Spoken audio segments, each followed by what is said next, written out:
गणेश पूजा विसर्जन बेले घटी अघटन। गणेश पूजा विसर्जन समय घटी एक भाव्य घटना।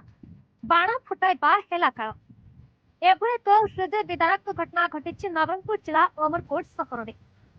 सूचना अनुसार अमरकोट सहर वार्ड नंबर 9 तथा शिवाजी नगर में गत 21 दिन धरी गजानन पूजा अर्चना चलता।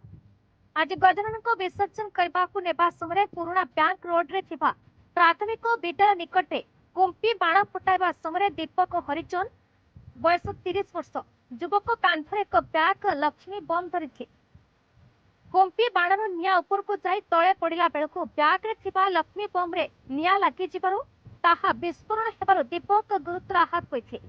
साथी थिबा युवक माने दीपक को उद्धार करी एक ऑटोरे उपखंड चिकित्सालय को आनिथे।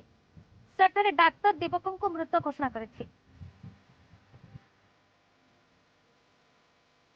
Amarkot Bansingh Gandhi report BE news Odisha.